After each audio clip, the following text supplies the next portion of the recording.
I think. This is a presentation of Northeast Streaming Sports.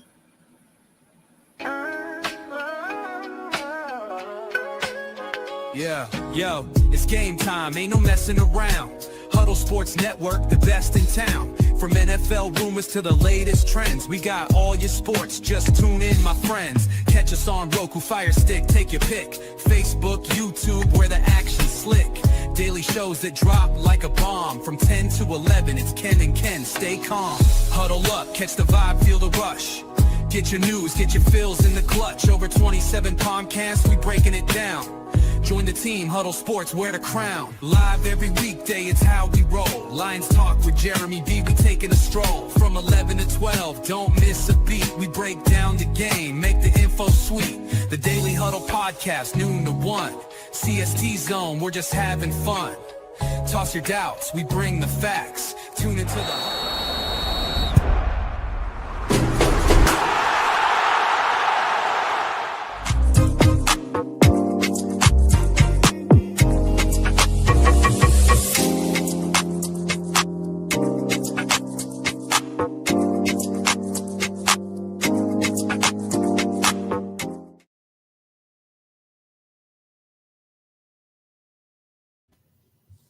Good evening. Welcome to the Professional National Sports Show.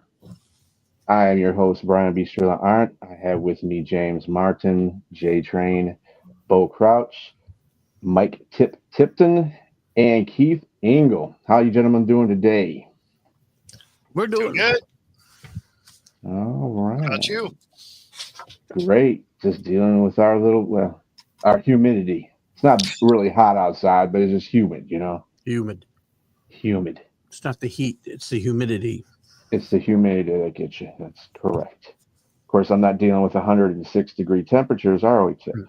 That's what I was about to say. I think I would take a lot of the humidity over the heat, but it reminds me of whenever I lived in North Carolina, and I'm like, you know what? I'll take a dry heat over the humid heat anytime. Oh, yeah. Oh, yeah. Coming from New Orleans, Louisiana, man, that's I hear people talk about humidity, I just start laughing because if you're not from the Gulf area or maybe up there where Keith is, man, I don't think you really know what humidity really is. Yeah, my sister lives in Houston, and every time we go, it feels like you step outside and you're in a shower. It's a nightmare. Yeah, you can be under a tree. We definitely had some of that down in Mexico, where you'd step outside and even if you just got out of the shower, you needed another one. Yeah, memories that I don't want to repeat. It's like the local news show. We start off with the weather for 10 minutes. There you go. Then we get into sports. It's like, we just skip over the regular important stuff and we go right into the sports. Yes, and it'd be remiss if I didn't just say one of our rude comments. It'd be you're not a man. I mean, I guess you're a man if I think I jacked that up. I'm just gonna leave that alone. No, you can't stop now. Well, I was gonna say the only time that you're a man, you should, and you're gonna be moist is when you're in humidity. But that's yeah. That just okay. How many? 4 minutes into the show, we're already off the rails. That's just awesome. I know a product. I know a product people can use for that. There you yes, absolutely. Tips together. Don't start with the beefy man thing. All right, so getting into some sports and trying to move forward here. Over the last week, Washington Nationals fire manager Dave Martinez and GM Mike Rizzo. Washington is not going anywhere fast, so they decided to make a change. I think it probably usually what happens in this situation, from what I tell usually in sports, is when they fire the coach and the GM, it's because the GM is supporting the coach. So they said, you know what? Since you want to die by the sword, you're going to go with him. Do you think this is going to, is this good? I mean, we know it is not a good situation for Washington at the moment. But do you think they can get somebody to turn it around, or is there anybody out there that they can get to turn it around for the Nationals? I think there's some talent there, and I think there's hope for Washington. I don't have this isn't a firing for firing's sake. They've had 6.5 years since they won a World Series, and they haven't even had close to a winning record in any one of those years. And in the year before, I think that they were only 82-80. This team, and they weren't. I shouldn't say they weren't that good. They won the World Series, but they had to go on a tremendous run at the end of the season just to make the playoffs, and then had a great run through the playoffs. And look at, I think personally, I think Rizzo gets another job. I'm not sure that Dave Martinez will, though. Just it kind of the way baseball works. He does have that World Series ring, but he's got nothing else in his resume other than that in 7.5 years. Rizzo, I think, has got a longer tenure, and yes, he put this club together. So this thing all went south with Juan Soto wanting out of town, and when they couldn't retain him, it was all over for this organization for that era, right? Mm-hmm. And it's not just that they weren't able to retain him; it's that you traded all these like you got all these assets to get him, or whenever you traded him away, and you still have zero. Yeah, right. Like you haven't been able to prove anything, and to me, I don't understand like the timing of the firing. Like you're not in a race anywhere. You're sitting 15.5 games out of the NL East, so you're not going to make a run to the playoffs. You could have let these guys finish the season. You're not going to get like whoever you hire is going to be an interim person. You're not going to get anyone until the offseason anyway. The timing of the firing is just maximum Washington Nationals. Like this is what a bad organization does. Well, Tip, I would like to say, add on to that is that maybe it's time I hate to say the tipping point, but maybe they are at the, shout out to you. Maybe they are at the tipping point to where like, this is it. They know they're not going to go anywhere. They know they're done. Why wait to the end of the season and just go ahead and start and let the fans know that we are trying to make moves to do something? I mean, because how long you say this guy's been there, and Keith, you said like 6 seasons, and it's been no winning seasons, and they made that trade and nothing came from it. So why not just go ahead and just do away with him? I think he's got 7.5 seasons total, right, in the last 6.5 without anything.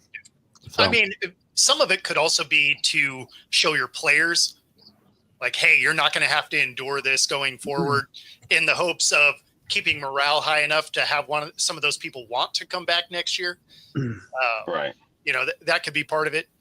But I mean, for the most part, I do generally agree. Firing somebody in the middle of the year, you almost concede that you're not going to do anything. But when you look at their record, you already know they're not going to do anything. So I guess it doesn't matter. It's dangerous too. And I've said this more so in football and maybe even basketball. In baseball, it doesn't happen quite as much. But when you bring somebody in the middle of the year, if they should get on a good roll for some reason, and there's still a lot of season to go, so you're probably going to get a pretty good feel of this guy. But sometimes you lock yourself into a guy you don't want to lock yourself into just because they have a small bit of success in a short period of time. I don't think that's the deal here. And in fact, I'm glad Miguel Cairo got this job, a good baseball lifer. And it's nice to see him at least get a chance to showcase his skills. But sometimes that interim tag can be hard for the team to overcome if they have some success while he's there. If he's not the guy. And they've still got 61 games left to play, right? Like talking about how long the season is. They still got all those games left to play. So maybe they close the gap. Like, again, I don't see them being a team that's going to make it to the playoffs, that can make a deep run or anything like that. But if they close the gap, then maybe Miguel Cairo does enough to take off the interim tag. But if this team keeps doing what they're doing, again, like you're going to have 3 managers in the span of 2 seasons. Like that's a wild thing to try to comprehend. Fair. I like Bo's approach to the half full with the team. I would think that it would be a half empty. It's like, we got rid of the manager and the GM. So you don't start straightening it up, you're going to be next to be gone. Not the players themselves. So, I mean, you could look at it like that too, I guess. Yep. But I mean, the players are always like on the chopping block, right? Like players can always be traded, players can always be moved. If they're not willing to sign Juan Soto, they're probably not willing to sign your goofy ass. Like that's the way that it works here. You know what I mean? So this is like ever since winning the World Series, they gave Strasburg that horrible contract. They've been in all this money that they keep spending, and it's just like it hasn't worked out. So I get firing the GM. The manager one to me is where I kind of scratch my head. Yeah, I mean, you're only as good as the guys they can give you. It's why I didn't like when Vrabel got fired, right? Towards the end of his tenure, you're like, he's out there with nothing. And they're playing hard for him. And they're like, yeah, you're out of here. It's like, that seems ridiculous. So, yeah, I'm kind of with you there. Sometimes the manager getting fired is just collateral damage. And do be sure to support our guy Keith Engel with some stars. What? Do that. Staying with the major leagues, the MLB is to use the ABS challenge, which is the automated ball strike system, during the All-Star game in Atlanta. So far, 72% of the fans, well, they did it in spring training. 72% of the fans said when it was used in spring training was a positive for them. 69% said it should be used in all baseball, every game, major league games, and 10% expressed negativity toward it. Of how many people did they poll? That's the question. How many people did they actually poll? And the people that were mad about it, everybody at spring training. How old were the people that were mad at it? The 10% is my demographic, I'm pretty sure. I was going to say, yeah. Like how many Probably years all of our demographic. AARP? We got 50% of that 10% right here on the panel. No, they didn't ask me. I would have pushed it to 10.1% if they'd asked me. I mean, it's all about getting the call right? Like that's what it comes down to. How many times have we seen an umpire with a strike zone that's 7.5 feet wide, and then all of a sudden, 2.5 inches tall? Like they've got to get some consistency here. Angel Hernandez, God bless that man. He was something to watch whenever you look at the replays, calling certain things a strike. Let's just get it right. I'm all about the automatic balls and strikes. Like I'm all about that. So maybe that's part of me being the young whippersnapper here, which is something I never thought I'd say. But maybe it's just like I like it. Let's get the calls right. Let's do it the right way. So I like the idea of the challenge. I don't want it to be the full-on robo-ump. I imagine eventually it gets there. But what I don't like about it is I don't mind if a ball or a strike is out of the zone if it's consistent for everybody, right? And there's an element of the game that gets eliminated if we go to the robo-ump, and that is the skill of a catcher framing pitches, right? All of a sudden that's gone. Mm-hmm. And there's an incredible skill to that.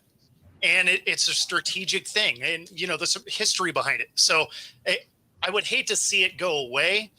But when you're looking at it was a game earlier this week or end of last week, they were 85% getting it right. I mean, that's unacceptable. So if it's getting to that point, then it's like, yeah, you have to go to the robo. Listen, by the way, with the pitch framing, if that doesn't matter anymore, Gary Sanchez is going to have a career revival because he can chase all these strikes he misses back to the backstop, and they're still strikes. So I don't like. I know I'm going to be in a minority here because I almost always am when it comes to this stuff and umpires and officials. I'm okay with human error. I really am. There's lots of human error on the player side. And there's certain moments in sports, well, yes, we want to get it right, Tip. I don't necessarily disagree. Who remembers who would have remembered the 1985 World Series if Don Denkinger hadn't blown the call and allowed the Royals to actually win Game 6 and then Game 7? Nobody'd ever even remember that series was even played, but people remember it because of that blown call. I mean, that's the wrong reason to remember a series. But again, it'd be forgotten. But it was a great series, a great comeback by the Royals, helped by Don Denkinger. But again, would we rather the games just be forgotten? No, I mean, I could honestly say this is the first I've ever heard of that. Well, you're too young. I was wondering. Keith, I'm with you. I'm with you on human error. I agree. It's just the error is human, and to be able to just say, allow this person to, the latitude to be able to make the mistake, because AI ultimately it's taken over everything, and there's a downside to that. There's an upside to everything, but there's a downside to it as well. I mean, we're losing jobs. We're losing a lot of things that where AI is going to take over. And to be perfect on it, I mean, fine. It is a machine still. Is it still not made by human? And is there still not a chance or element of error with the machine as well? Great point. Well, I mean, of course there is, but the odds are less because it has multiple eyeballs on it. But even still, like, that's why I like the challenge element as opposed to just full on balls and strikes are done by the robot. Because then, if it's close and it's consistent, you're not challenging everything, right? But when you see some of these that we've seen this week where it's missed by like 5 inches and they're like, punch out, and you're like, come on, man. Like, Some of those are bad. I'll miss Angel Hernandez. I have missed Angel Hernandez now just for the entertainment value of his, because he thought he was 100% right every time. That's what's hilarious about it. To be fair, I think he actually is who New York uses to review, because I've seen some calls upheld that were clearly wrong, and they were just like, yep, that's what it was. And everybody in the stadium's like, what? Just an FYI, when AI and the machines do take over, I'll be missing probably from the show because they will have killed me as soon as they take over. Because I'm all your takes, yes, they will have heard them. Well, besides that, I'm constantly berating like Alexa all the time, telling her she's a dumbass. And I want our future robot overlords to know that I've always been on your side. Just know that I've seen Maximum Overdrive and I've seen iRobot. So Terminator, iRobot, any yes, exactly. This technology apocalypse movies, All these movies have told us that we are doomed. We are doomed. The thing that was funny about Maximum Overdrive, like the rest of them didn't have this issue, but this one was hilarious. So I loved the movie, right? But at the end, they're like, oh, we're getting away in a sailboat. Like they forgot that aircraft carriers and stuff exist. I mean, there's some big boats out there with guns that you just... I mean, talk about a massive plot hole. I'm gonna have to watch this movie. I've never seen this movie, so now I got to. Oh, it's Stephen King. It's a Stephen King book, but it's a movie. It's made into a movie. Yeah. But I will say, Bo, the movie. Just so we won't get off track, they did mention in the credits that everything the AI died down after the comet left. So they all survived. But you didn't need to float away, right? So I mean, like there was just kind of there always seems to be, anytime they do a Stephen King movie, right? They always, because his books are so long and they got to shorten it, they always like leave important stuff out. So like Langoliers, great movie until like the last 30 seconds, and then they were like Fuzzy Pac-Man, and you're like, what? That was awful. That was awful. That's a great book, and they ruined every one of his books. Except The Stand. They did that one well. Shawshank was good too. Shawshank. Shawshank. And that's such a short story, to be honest with you. They made it to a big blockbuster movie. Good job with that. Yeah, really good. All right. It's not too bad. It's not too bad. How did we get on Stephen King? Switching from Stephen King and his movies here. Olympic football. Speaking of fantasy, Olympic football. Will or should players have a waiver about flag football in their contracts? The NBA players in the Olympics. Yeah, the NBA players in the Olympics need adequate insurance in order to play in the Olympics.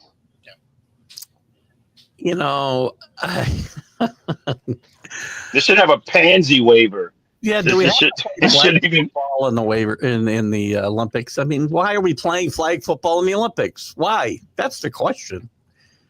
I mean, why is there breakdance in the Olympics? I don't understand any of this either. Actually, even a better question, probably. Bring the Red Crush Groove in Olympic form, I guess. I do believe that was a one and done. I don't think they're bringing the breakdancing back. That's unfortunate because I've been working out on that all summer. So rock it, don't stop it. You got to rock it, don't stop. Breaking Olympic version. So bad. I don't know if It was terrible. If I'm a team, I'm not letting my play. Football's different than these other sports. Plus you're not even playing the actual sport. You're playing something you're not familiar with. There's guys who are very good flag football players that I bet you that could go beat a team of NFL players at flag football. Send flag football players if you have to have it. Send flag football players. Well, that's have kind a of flag like national team anyway. Yeah, So, and maybe they are. Maybe they will do that. I don't know what the final judgment here, whether NFL players are going to be participating or not. It's the they're U.S. eligible. They have to go over and above everything at what everybody else is doing. It's considered our sport, so we're going to do what we can to put every professional football player we possibly can in flag You want the best possible athletes. I get that. You want the best possible athletes, but you are definitely putting them at risk. Yeah. And I get representing your country, but football is one of those sports that's just really like hard on the body, and it's damaging and unforgiving. So why would I want during the summer, I'm trying to rest and take care of my body, all these major injuries, all these things I put my body through. Why would I want to go through flag football where in flag, honestly, the movements that you do, there's room for ACLs and everything else to be torn. Why would I want to do that? It's a lot different than playing the NFL, I think, for sure. And to your point, we want to send the best athletes, but we send the best basketball players, so we send NBA players. We want the best hockey players, so we send NHL players. But this is flag football, not tackle football. So I'm sure there are great flag football players out there that will not get a chance to do this, probably. And let's not forget, the only reason why we started sending NBA players there is because every other place was having their professional players playing in the Olympics except for us. So we were like, we're gonna even out the playing field here. Yeah. When it comes to like the NFL, maybe I'll be devil's advocate here, right? If they want to play, let them go play. But they also got to realize, look, man, none of these contracts, very few of them in the NFL are guaranteed. So I'm risking my money if I'm going to go over here and play in the summer for this Olympic thing. Like that's the thing that's got to be there. Like if they get hurt, it can't be the NFL's problem. That's got to be their problem because this is something that they're doing out of their own want to go do it. Right? Like it's not the same way as the NBA. This is a made up sport that they're putting in for now. That's going to be like it might go the way of breakdancing where it's a one and done type of thing. Why would you risk it for one time? Like for me, it doesn't make sense. But if they're going to do it, the NFL can't be responsible for them. So I agree with that part. Like it shouldn't be the NFL's problem. The player should have some sort of injury insurance to go play. But at the same time, if you have an opportunity to go win a gold medal, go win a gold medal. Like, let's go. Especially if it's one and done. Hey, Keith. No one ever came after you. Keith, I'm with you. If you're willing, I'm willing.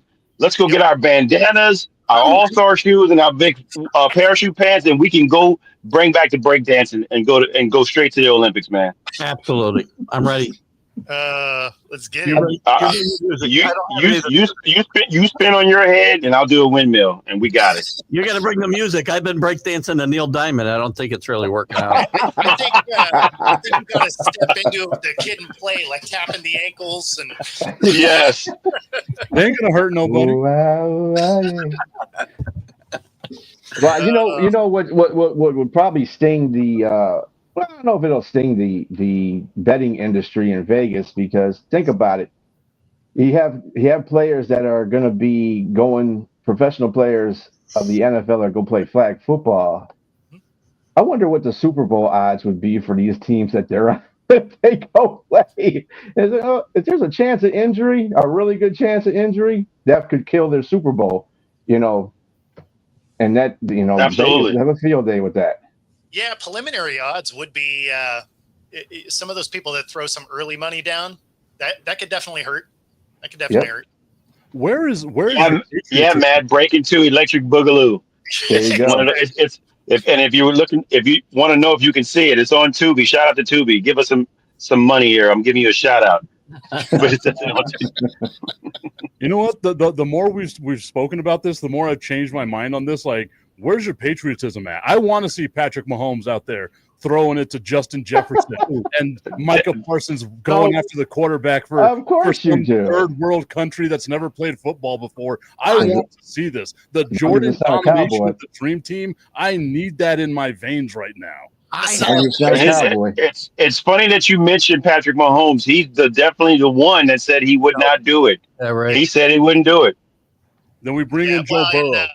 And Stafford was like, "Yeah, if you want me to coach, that's 3 so years." So you want the king of offense with the worst defense in the world to go out there and risk it for the biscuit, for the golden biscuit. To be fair, if you're going to one of these countries that nobody's heard of, you know what is there? All of the shirts from the Super Bowls that weren't won. Listen, I am all for sending our best players to international competitions. I'm okay with MLB players playing in the WBC. I love that, but they're playing their sport that they're familiar with. This is a totally different world for NFL players, and that's my biggest gripe with it. If they're playing football, I'd have no problem with that. I really wouldn't. It's really not that foreign to them anymore, though, because that is the Pro Bowl.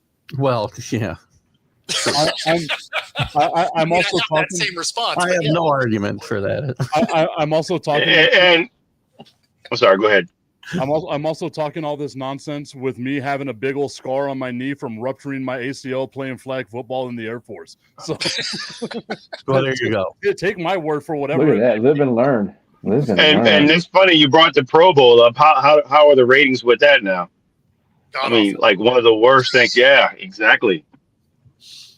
Well, when this first started out, flag football, I mean, they did have flag football people that were going to go into it. That's what they should. Of course, just like everything else that America puts in the situation, they want to overblow everything. Oh, let's put a couple of pro football players in there. They might like that. And then all of a sudden it came to let's just replace everybody in flag football that we were going to put in there that actually knows how to play this game and whatever, and just replace them with pro football people. What the hell? If they did athletes at that level, maybe they should do guys that have just recently retired, or maybe a former NFL pro, guys who just couldn't make it. Maybe practice squad guys or something like that. But not your premium players. That benefits your product. That just doesn't make any sense. That's such a high risk. Because you don't have to worry about Cowboys getting. They want the best athletes there. Oh. Wow. First time I saw Tip perk up so much. The tipping point, going from the tipping point to the boiling point. Oh, goodness. I was about to do a whole 47 impersonation and do all this, and then it just got sucked out from right under me. I'm just gonna sit here and drink my drink. Cheers. Right. Yeah, the Pro Bowl is terrible. What do we mean by has become a joke? It's been a joke. A joke, yeah. Yeah, as soon as it stopped being in Hawaii, that really kind of finished it off. Well, it wasn't just that. Even whenever it was in Hawaii still, you had people that were being voted to the Pro Bowl being like, oh, no, I got a hangnail on my pinky. I'm not going to be able to go to the Pro Bowl. So now we're having I remember Sam Bradford was a Pro Bowler 1 year, right? That guy should have never, ever been close to the Pro Bowl. But that's what many people Huntley 2 years ago. Yeah. He played 6 games and was a Pro Bowler. Mm-hmm. The Pro Bowl was ruined when they stopped doing it after the Super Bowl. Yep. That's because the premium players, when they were done, they looked forward to going to Hawaii. And a lot of those guys were in the Super Bowl or in the playoffs. So they would go and play. You didn't put the scrubs in. I mean, the scrubs are getting elected now because not the premium players don't go anymore. Yep. Mm-hmm. It sounds like J-Train was about to become get off my lawn guy and realized it right then. He's like, when did I become the oldest person on this show? I turned 50. I turned 50 this year, bro. It's already kicking in. Get off No, my it's lawn. it's true though. Like soon as they got rid of it after the Super Bowl, I agree. Like it's never been the same, and the effort level in the game was never the same. I mean, you used to see people go and play in the Pro Bowl. Like it wouldn't necessarily be as intense as a normal game, although sometimes it was. But now, I mean, before they changed it to flag, like there just wasn't defense. People were just walking around. Horrible product. Rest in peace to safety Sean Taylor. Remember he put that hit on that player, and they said, "We came here to play, buddy. Let's play." And they played a game. They played a game. Yes, he sure laid him out, and I loved it. I mean, it's football, man. You came here to play the best of the best, playing against the best at their best, and that's not happening anymore. Also, let's give some love to Brian Moorman. Brian Moorman, who got popped right back up. Yeah.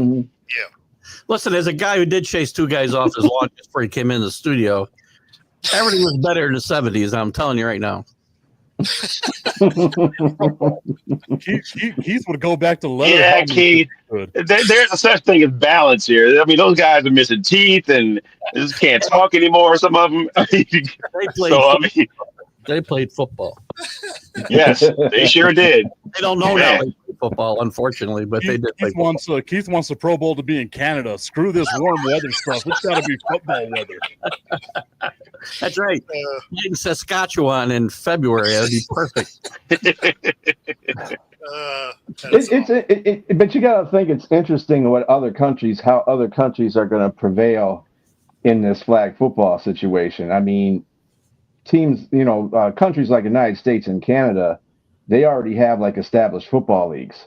So I don't think it's going to be much of a change for either one of those countries. But like maybe even Australia would even be fine. But and maybe so Britain. Europe has multiple football leagues. So they have the European Football League and the German Football League. So I mean they got a lot of U.S. players over there already. Anyway, I think what's really interesting is the Tackle World League that happened this last year. That, there was only 4 teams, and the U.S. finished 3rd. Isn't that the infamous where Japan beat them? Yeah.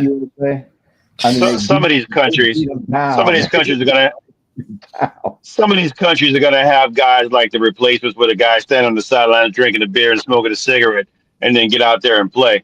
So it's probably not gonna. If that's what it came down to, I'd lace them up one last time. Also, I can go out there and represent some other country, some third world country that needs a guy that even understands football. I'll be your guy. I've already ruptured one ACL. I can rupture another one. Why the hell not? Let's go out here and do this stuff. But like I keep thinking about like how fun it would be, right? Like you have to have Canada and the US on opposite ends, so that way they could potentially meet in the gold medal game. Because even though this isn't going to be the cream of the crop of NFL players, these are dudes that used to play in the league, probably played in college, that are great athletes that are still going to represent the United States. I don't think we need the NFL players to be there to dominate whatever this league is. Flag football. Shane Falco. Bring in Shane Falco. That's what I want to say. That's right. Shane Falco. The replacements. Replacements. We need Steamin' Willie Beeman. Oh yeah. Do we think the Australian team they're going to come from playing Australian rules football? Do you think they're going to follow the rules of this flag football and there won't be some scrums that are going on? Oh man, I hope so. Whatever. I hope it's just a disaster. That sounds hilarious. Right. Whatever the Australian rules version of flag football tush push is, put that in my veins. I need this play. And now, B, that last comment about the guy that said he didn't like he's not a fan of the NFL going international. I disagree with that. I think it's great for the brand, and it looks like it's doing a lot better in other countries, especially in Europe. And so I think if you're a business, you want to build your brand, you want it to become international. I think that should work in their favor. I'm glad what he's really saying is he doesn't want to see NFL teams in Europe. Not necessarily the NFL going international. I think that's fine too, because it does show out the brand. But I don't want an NFL team in England It'll I never don't Why want not? an NFL team in France. work. Oh, well, I mean, I'm gonna put it to you this way: you want to be that? You want to be a player of that team where you have to go over the Atlantic Ocean to go play home, games, visiting games. I mean, the travel's going to kill you. You're going to get jet lag. That's going to mess with you as an athlete right there. Okay, so you create a division. You have Spain, you have France, you have Germany, you have England. You got 4 teams. You add another one in England if you want to have 2 teams in England. Whatever it is that you want to work out. You create the schedule to where you go over there. You play 3 games at a time. You come back over here. It's perfectly fine. It's a completely feasible thing that the NFL could do. And Exactly.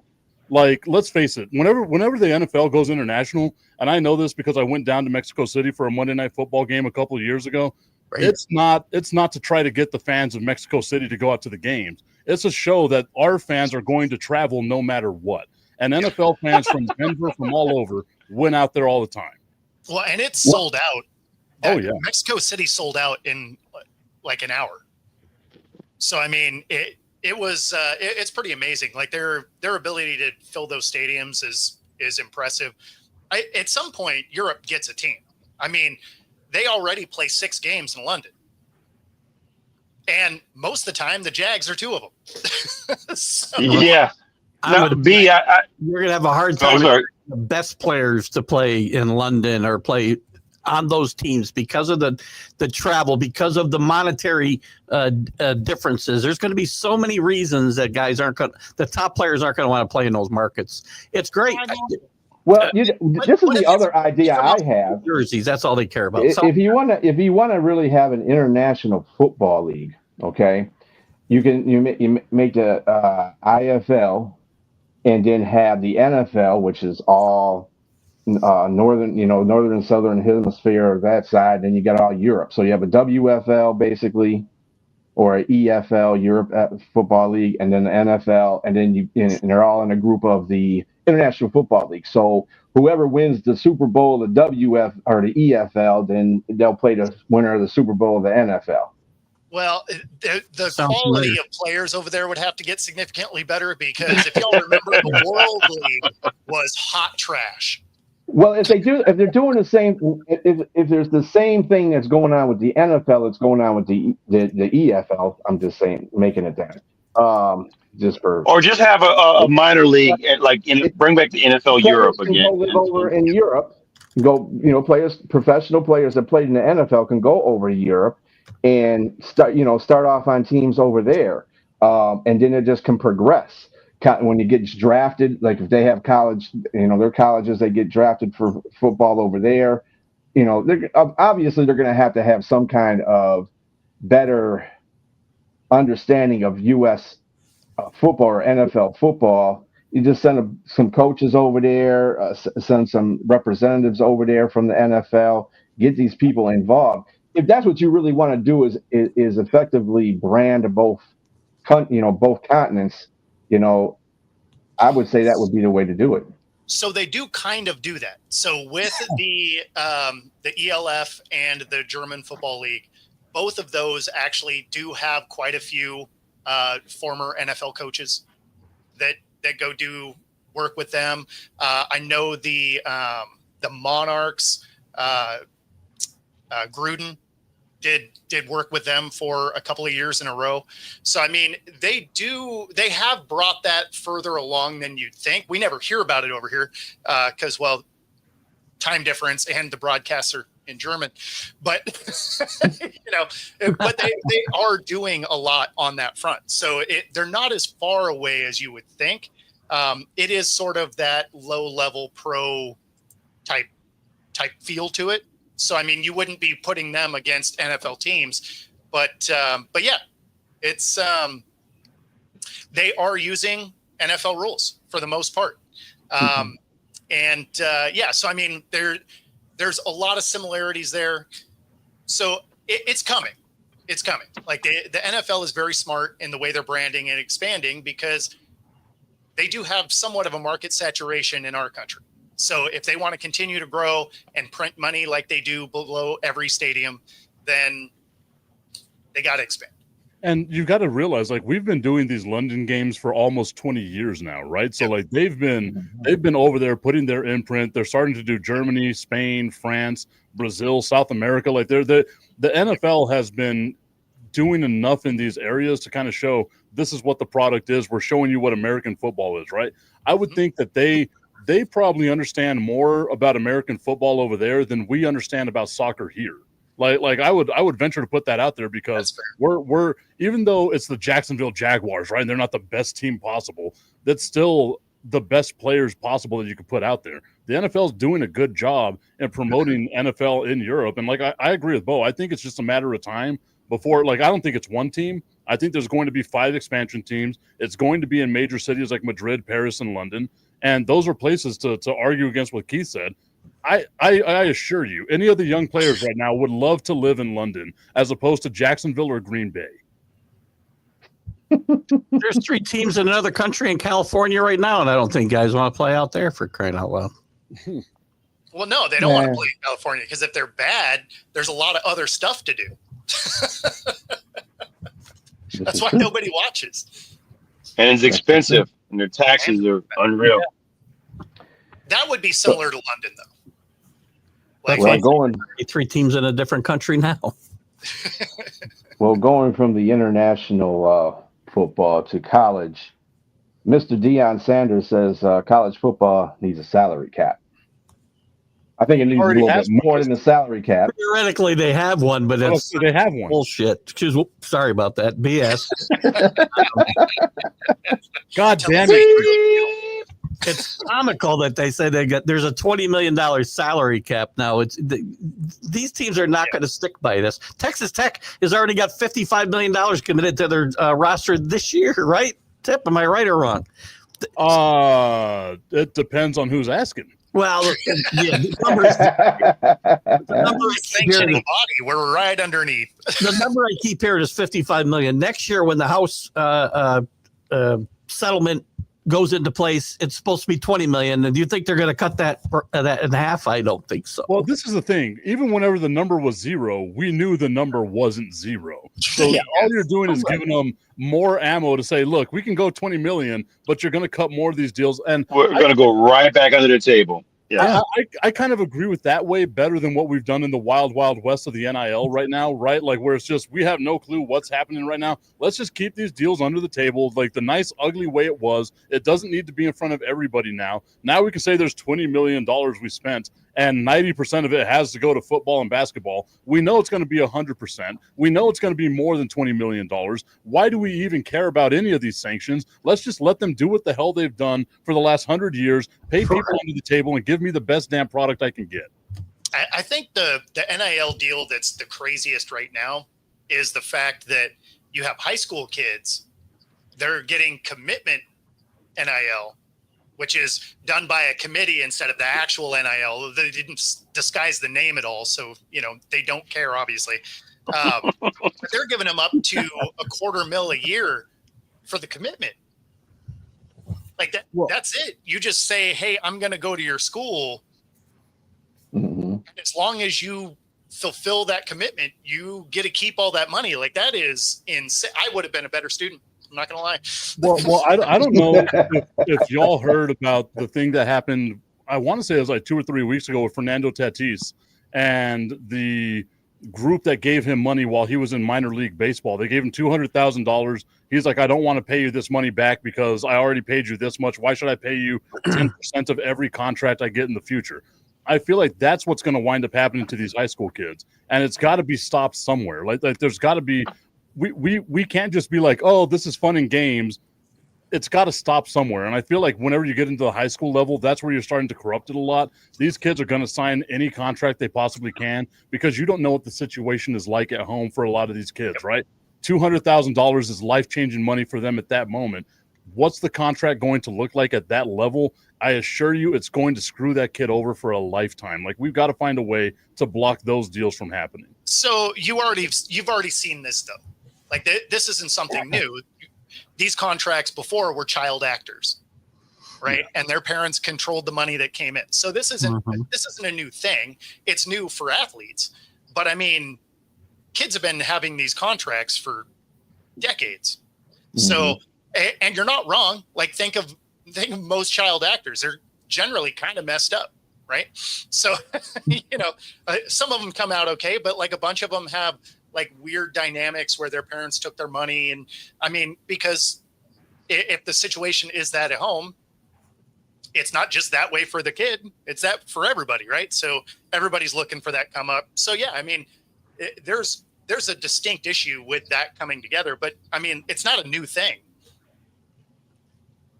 Yeah, Gary Coleman looking at his check. What you talking about, Mama?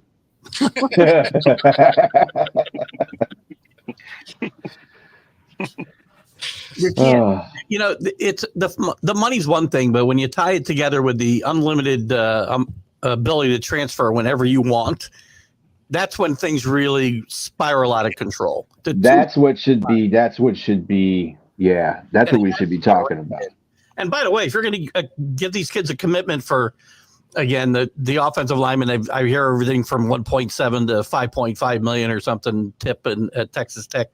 You better commit to staying there if I'm going to pay you, you better stay 4 years. This is the kind of thing you're going to see unless the NCAA steps in and does something herself about the portal and says you can't just go into it. Right now, it's unlimited free agency. You can go every single year into the portal if you. Yeah, and not just that. What that guy said about Bryce Underwood was incredible. I knew he wasn't going to stay at LSU when we had him signed him last year. It was a lot of money, and I said, "There's no way he's going to stay here because he's going away from home." I know Michigan's going to try to come at him, and they got him. They got him for like 20+ million, but LSU, the money that they saved, they were able to put it to a whole bunch of other transfer portal players, like Keith just said. And it's just a free for all right now. And so there's just so much autonomy right now. It's just so much freedom that these kids and the schools are allowed. And so to some degree, I agree with Deion, but I don't think Deion's coming from a perspective of like, holy am I? I'm trying to make sure I'm changing everything. It's just Colorado, probably their boosters don't have a lot of money, and they're going up against big programs like Ohio State and Michigan and other programs. They can't compete. They can't compete because they don't have the resources to do it. Not to mention, Colorado's boosters gave Deion like a whole bunch of money and were expecting a lot of success. They had a team that went 12-13 with all the assets that Deion was able to bring in. You weren't able to have the success you were expecting to have in a depleted Big 12 or any of that stuff. Like, you were still that team that was on the outside looking in. Those boosters, I'm sure, pulled a lot of their money out of whatever deals that they were going to do there. Yeah. But like B and Keith said, the biggest issue is these kids being able to move just at any time that they want to move. But let's not remember, I don't know if it was Miami or if it was Florida. It's one of those two schools where there was a kid that committed, like, yeah, I'm going to be here for 4 years with my NIL deal. And before he even got on the field was like, no, I'm going to go to another school by now. He got to keep the money, didn't have any issues with it, any problems that arose from it. That's the biggest issue that's got to be fixed is these kids just move around willy-nilly anytime they want. Also, I might be the youngest person to ever use the word willy-nilly. So the thing that I also don't like about the NIL and or not the NIL, but the transfer portal, like you said, you can transfer as many times as you want. It's the fact that it opens more than once is something that isn't desirable either. Right? And the times. You have an opening in the playoffs, which is ridiculous, right? So then you have guys that are sitting out of the playoffs or, deciding they want to go somewhere else from there. Then it also opens after the spring game. So why even do the spring game, right? Like if you have the ability to transfer during the playoffs, which is a wild thing to me because if you're in the playoffs, like I'm a fan of competing and wanting to win, right? But then you have your spring game, but even during that, you can't really assess talent. You're still recruiting your own players so that other teams don't come and take them. You don't even know if the guys that played in the spring game are going to be part of your program. Right. If they would just shrink that to one opening after the national championship, before the spring game, and they make the argument, well, maybe they want to do something else. It's like, okay, well, make it a different window for different sports, right? so that it makes sense with those. But if you're going to play football, this is the window you have to sign up for, something like that. Because the way that it is today, you're ruining the playoff situation and you're ruining the history of the spring game. There's a lot of schools that aren't even participating in it now because they're like, why? Great point. I agree with you. 2 seasons minimum contract binding. You have to at least be 2 seasons. That way you're going to force players to think about where they want to go. And it's going to be a little bit better structured, I think. If it's coming, that's going to come as well. I think it's time for that. They're going to figure it out, but it's not happening just yet. But it's been 5 years of this, right? Like NIL started 2020. So it's been 5 years of this wild, wild west mentality. And this has been my biggest issue with the NCAA. The NCAA is no longer a governing body. They told the conferences back during COVID, y'all do whatever you want to do. We have no power to tell you what to do. And the conferences said, okay, well, why do we need you around? And the conferences are going to keep going around doing this way. I really feel like we're, and not to be, punny or anything, but we're at the tipping point with what we're doing in college football, where we're going to have a super league of college football teams and the rest is going to be NCAA affiliated. And we might as well just sit back, relax, and enjoy the ride, because college football screwed themselves over 5 years ago with all this stuff. Well, and they doubled down on it last year, showing NCAA has absolutely no power at all. You have Michigan cheating, and college football playoffs was like, yeah, that's an NCAA problem. That's not an us problem. They're in our playoff. And so it's like, okay, well then obviously cheating doesn't even matter. It's like, okay, in the NCAA, you're going to get fined and lose your, suspended. But when it comes to the playoffs, Allegedly. Alleged. But I mean, if contracts, it's been 5 years. Tip brought up a good point. It's been 5 years. We can put a man on the moon, but we can't get a contract settled in the NIL. We can't do that kind of stuff now. Well, that's ridiculous. Let's be honest. Money is much more complicated than putting someone on the moon, man. Like money is how you got to the moon, right? So money is going to be the more complicated thing here. I think ultimately at the end of the day, it's going to have to be something where you create actual laws about this stuff. And it can't just be, we're going to let these people run roughshod however they want to do it. There's got to be actual legislation that kind of holds this down, because as college sports fans, we're not happy with it, right? Like there was a guy here at the University of Texas El Paso, was a 5th-year senior on his 4th team. That is insane to comprehend, man. What are you doing when you're just chasing that bill and you're playing for the University of Texas at El Paso, who hasn't done jack shit, sorry, Roku, since 1966? Yeah. Well, but I will say it does have its benefits, though, because there are some teams out there that are quarterback needy that definitely need a specific quarterback. I mean, we're talking about Michael Penix Jr. He went to Washington. We're talking about the kid that was drafted #1 overall. He went to Miami. Miami didn't have that kind of quarterback before Cam went there. So it does work. A good example, too, for Michigan. They don't have a quarterback. That's why they paid Bryce Underwood. Well, and unfortunately, they unveiled this thing without any safeguards on it, right? They're just like, oh, figure it out.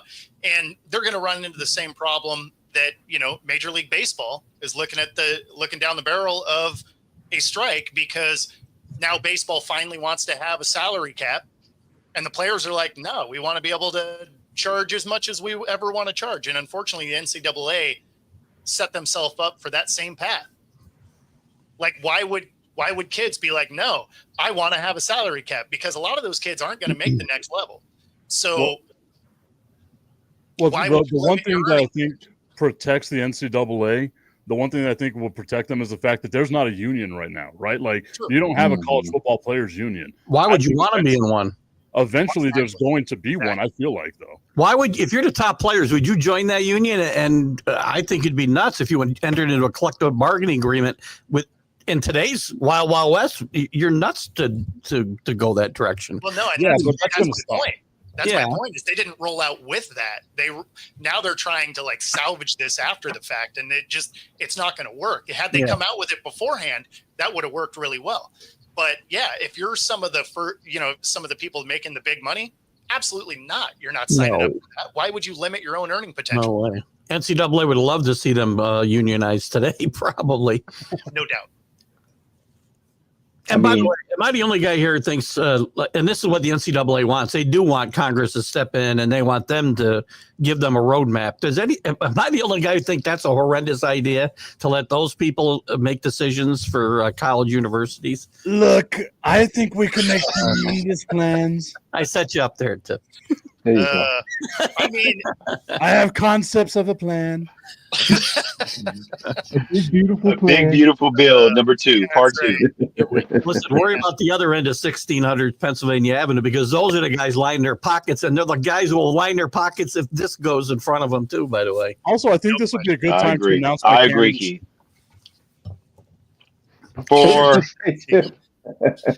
For anything, just get me there. I want to start stealing people's money. I know that's right. You know, I love Tip because he's the most honest guy on podcasting for sure. yeah, it's why I've always said I'd love to be a senator for one term, because you're exempt from insider trading. So there's a reason they all go in with no money and come out multimillionaires. Mhm. Tip, you gotta run it in your holster voice. Let me tell you something, brothers and sisters. Yes. We're gonna fix it. We're gonna drain the swamp, brothers.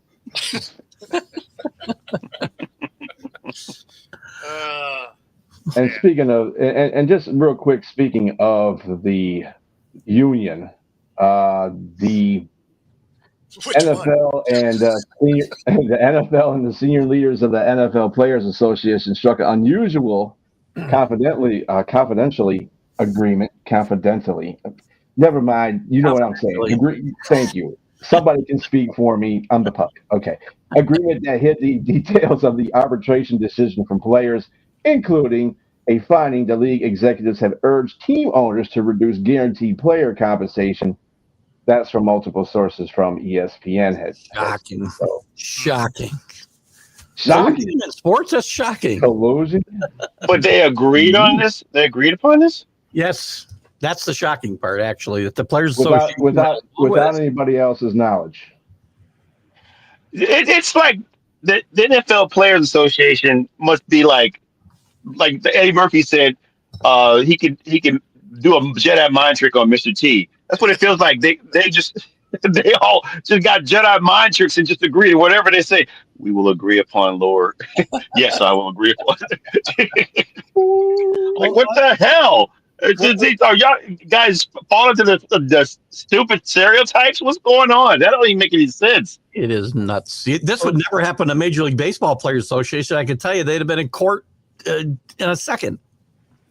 There's a podcast I listen to that's called Nothing Personal with David Sampson. David Sampson used to be the president of baseball operations for the Miami Marlins, right? Yep. And he talks about agreements that they come to with the Players Association all the time. They'll be like, yeah, we'll let you guys smoke all the weed you want. Sign this real quick.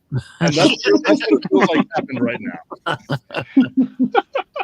So before we get out of here, speaking of another ridiculous thing, we'll bring boxing in to finish this out.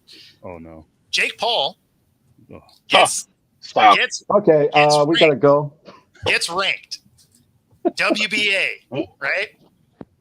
14th. The guy they bump out has a 20-0 record, all by knockout. Figure that one out.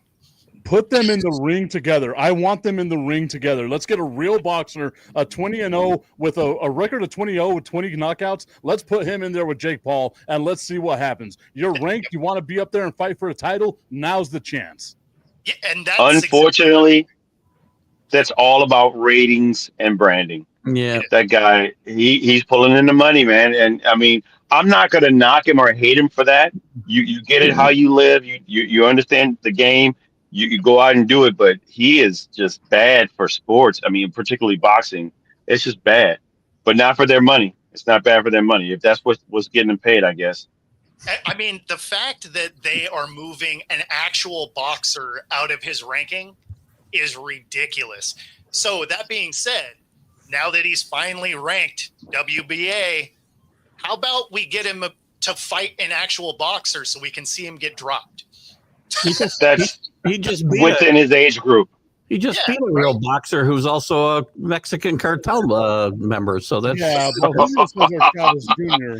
You couldn't wait to get that out, could you, Keith? something.